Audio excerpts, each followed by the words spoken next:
Sa panunungkulan ng ating masigasig na Mayor Junjun, kanyang binigyang pansin ang Philippine Rural Development Program na nakatuon sa konstruksyon sa Barangay Sariao, Barangay Daradap, Barangay Jamalia Farm to Market Road.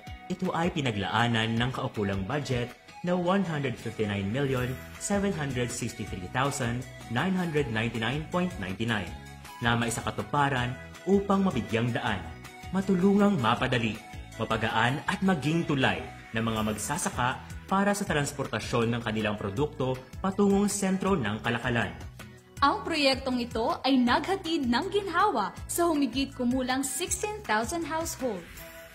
Binigyang pansin din ng ating administrasyon sa pagpapakongkreto ng daan ng Villamor Poblacion Farm to Market Road upang mapadali ang transportasyon ng mga produkto ng ating mga magsasaka.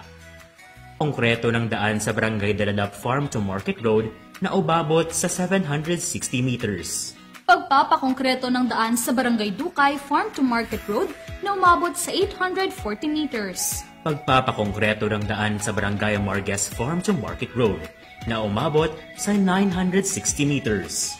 Konstruksyon ng 1.54 kilometers sa Barangay Laginding Farm to Market Road. Konstruksyon ng 1.2 kilometers sa Barangay Daladap Salabaca Farm to Market Road. Konstruksyon ng 1.38 kilometers sa Barangay Villamor to Proper Poblacion Farm to Market Road. Konstruksyon ng 1.5 kilometers Farm to Market Road ng Purok, Ilisan. Konstruksyon ng 1.16 kilometers sa Barangay Marquez Farm to Market Road. Concreting of Salya Roads and Street. Concreting of Calicat Street, Poblacion Farm to Market Road. Concreting of core local roads, Poblacion. Concreting of Junction Municipal Nursery, Marquez Farm to Market Road. Concreting of Junction Italian Project, Kangkong Barangay Hall Farm to Market Road. Concreting of Ilian Farm to Market Road. Concreting of New Panay to Ararosa Farm to Market Road. Concreting of Paitan Santa Barbara Farm to Market Road.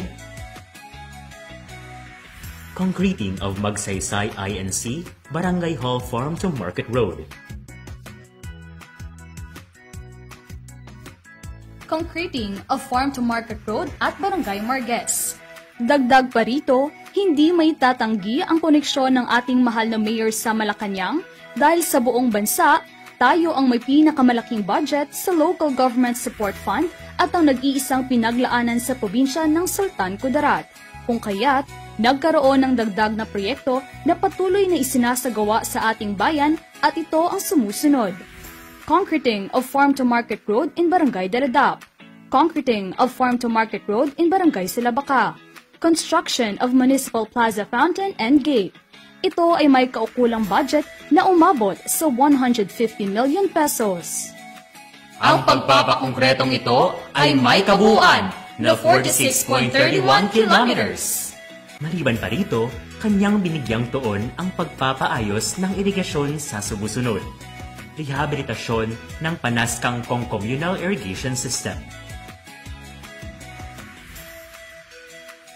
Rehabilitasyon ng Panas-Dukay Communal Irrigation System. Rehabilitasyon ng Marquez Communal Irrigation System.